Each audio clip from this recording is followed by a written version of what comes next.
हरिओम दर्शकों, ज्योतिष पे ज्योतिषना में आप सभी का स्वागत है।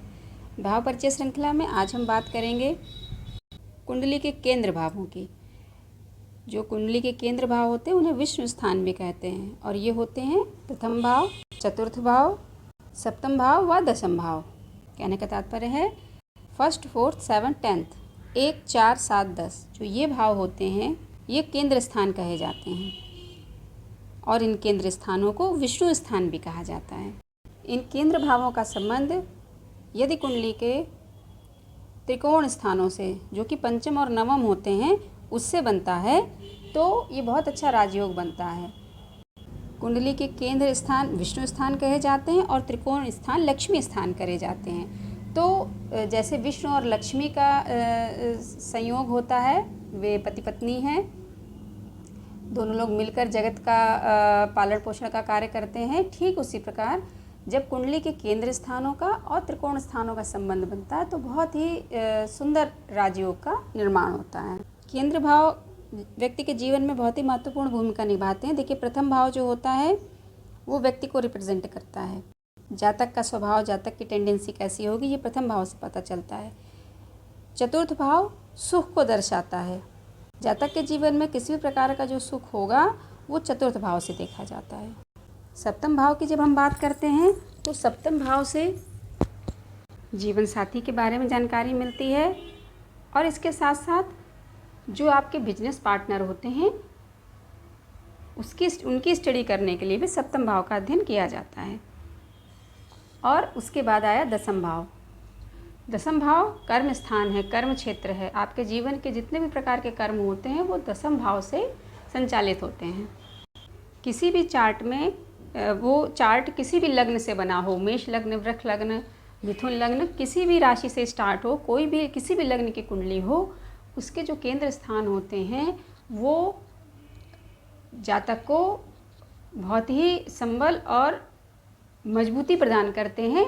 यदि इन केंद्र भावों के जो स्वामी हैं वो अच्छे प्लेसमेंट में हैं, अच्छी स्थिति में कुंडली में बैठे हुए हैं और इसके साथ साथ त्रिकोण भावों से यदि उनका संबंध बन जाए तो ये बहुत ही एक शुभ परिणाम उत्पन्न करते हैं। लग्न जो है प्रथम भाव, केंद्र का जो सबसे पहला भाव आता है वो होता है फर्स्ट हाउस। फर्स्ट हाउस से जो प्लस पॉइंट में अगर हम जाएंगे तो फर्स्ट हाउस से चतुर्थ भाव, चतुर्थ भाव से सप्तम भाव और सप्तम भाव से दसम भाव ज़्यादा पावरफुल होता है। लग्नेश जो फर्स्ट हाउस है केंद्र भाव का, लग्नेश जिस भी भाव में बैठे होते हैं तो उस भाव के, उस राशि के और उस राशि स्वामी के गुण उस व्यक्ति को मिलते हैं। जैसे कि मेष लग्न की कुंडली है, एग्जाम्पल के लिए लेते हैं मेष लग्न का चार्ट। मेष लग्न की कुंडली है, मेष लग्न के स्वामी बने मंगल। यदि मंगल लग्न में ही बैठे हुए हैं तो स्वयं के गुण उनको मिल जाएंगे। मेष राशि स्वयं अपने में, अगर लग्नेश मंगल स्वयं अपनी मेष राशि में ही बैठे हैं तो इस राशि के गुण धर्म स्वभाव वो ले लेंगे। किंतु यदि यही मंगल मेष लग्न की कुंडली में द्वितीय भाव में बैठे हैं तो द्वितीय भाव में आएगी वृक राशि। तो वृक राशि के स्वामी बनते हैं शुक्र और वृक राशि का स्वभाव और मेष राशि का स्वभाव अलग अलग होता है। मेष राशि चर राशि है जबकि वृक राशि स्थिर राशि है। तो यहाँ पर मंगल जो व्यक्ति होगा, मेष लग्न का जो जातक होगा, उसके स्वभाव में तुरंत परिवर्तन आ जाएगा क्योंकि उसमें शुक्र के गुण भी आ जाएंगे और साथ में स्थिर गुण आएंगे। क्योंकि मेष राशि चर राशि थी, पहले जातक में स्थिरता का थोड़ा सा अभाव पाया जाएगा, लेकिन जैसे ही लग्नेश जो है मंगल वो वृक राशि में बैठ जाएंगे तो उनमें स्थिर तत्व के गुण आ जाएंगे। इसी तरीके से द्वादश भाव में जहाँ पर भी लग्न के स्वामी बैठे होंगे, केंद्र के प्रथम भाव के स्वामी बैठे होंगे, तो व्यक्ति के गुण धर्म स्वभाव को आप समझ सकते हैं कि उस जातक में वो गुण सम्मिलित हो जाएंगे। अब बात करते हैं चतुर्थ भाव। केंद्र का जो दूसरा भाव आता है वो होता है चतुर्थ भाव। अब आप चतुर्थ भाव के स्वामी को देखिए, चतुर्थेश किस भाव में बैठे हैं, किस राशि में बैठे हैं। तो चतुर्थ भाव को हम लोग सिंपली, वैसे तो बहुत सारे कारकत्व होते हैं चतुर्थ भाव, लेकिन अभी हम केवल सुख भाव की बात कर रहे हैं। तो आप चतुर्थ भाव को देखिए, चतुर्थेश को देखिए कि वो द्वादश भावों में जिस भी राशि में जिस भी भाव में बैठे होंगे तो व्यक्ति को वहाँ से सुख प्राप्ति की संभावना होगी। जैसे मेष लग्न की ही बात करते हैं, मेष लग्न में जो चतुर्थेश होते हैं वो चंद्रमा 4 नंबर की राशि आती है चतुर्थ भाव में।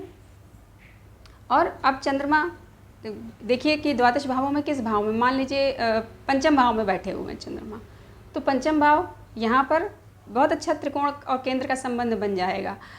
केंद्र के चतुर्थ भाव के स्वामी चंद्रमा और पंचम भाव में बैठे हैं तो ये विष्णु लक्ष्मी योग बन गया। पंचम भाव में 5 नंबर आएगा, सिंह राशि वहाँ पर आती है, तो यहाँ पर सूर्य और चंद्रमा का संयोग बना। हो सकता है कि पंचमेश चतुर्थ भाव में बैठे किसी जातक की कुंडली में, तो ये आपस का स्थान परिवर्तन हो गया, जो संबंध बना वो और मजबूत हो गया। किंतु यदि सूर्य नहीं भी बैठे चतुर्थ भाव में, केवल चंद्रमा ही चतुर्थेश होकर पंचम भाव में बैठे हैं, तो ये पंचम भाव जिन भी चीज़ों का कारक होता है उस भाव से जातक को सुख प्राप्ति की संभावना होती है। अब बात करते हैं सप्तम भाव की। सप्तमेश, मेष लग्न की कुंडली में सप्तमेश बनेंगे शुक्र, क्योंकि 7 नंबर की राशि आती है सप्तम भाव में। सप्तम भाव से हम देखते हैं यदि मेल चार्ट है तो उनकी पत्नी और फीमेल चार्ट है तो उनके पति के गुणधर्म स्वभाव को देखते हैं। तो सप्तमेश शुक्र मेष लग्न की अगर हम बात कर रहे हैं, आप देखिए कि किस राशि में या किस भाव में बैठे हुए हैं। मान लीजिए सप्तमेश जो शुक्र बने मेष लग्न की कुंडली में नवम भाव में बैठे हुए हैं। नवम भाव में धनु राशि आएगी, उसके स्वामी बनेंगे बृहस्पति।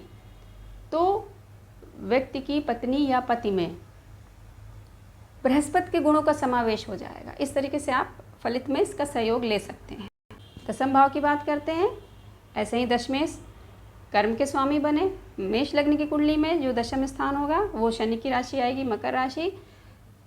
दशमेश द्वादश भावों में जिस भाव में बैठेंगे उस भाव से, उस राशि से संबंध बनाकर व्यक्ति का कार्यक्षेत्र हो सकता है। ये बात केवल मेष लग्न के लिए ही नहीं है, कोई भी चार्ट हो, किसी भी लग्न की कुंडली हो, किसी भी राशि की लग्न हो, तो वहाँ पर दशमेश का जिस भाव से संबंध बन रहा होगा तो आपके कार्यक्षेत्र में उस भाव के, उन राशियों के कारकत्व आ जाते हैं। किसी भी चार्ट के प्रेडिक्शन के लिए आप केंद्र भाव जो अभी 1, 4, 7, 10 बताया गया, इनके स्वामियों की स्टडी करें अच्छे से, उनका संबंध देखिए, शुभ ग्रहों से हो रहा है, शुभ भावों से हो रहा है या अशुभ ग्रहों से, अशुभ भावों से हो रहा है, उस आधार पर आप फलित करने में सटीकता ला सकते हैं। और अध्ययन बहुत ज़रूरी होता है। केंद्र भावों पर सबसे पहले दृष्टि डालनी चाहिए कि जो केंद्र भाव हैं किसी भी कुंडली के, उनकी क्या स्थिति हो रही है, वो कैसी टेंडेंसी दिखा रहे हैं कि शुभ स्थिति में है अथवा अशुभ स्थिति में है। इसीलिए 1, 4, 7, 10 जो केंद्र भाव होते हैं ये बहुत ही महत्वपूर्ण होते हैं किसी भी चार्ट का अध्ययन करने के लिए। भाव परिचय श्रृंखला जो है उसके लिए, उसमें आज के लिए इतना ही। आगे अन्य किसी भाव को लेंगे, तब तक के लिए हरिओम।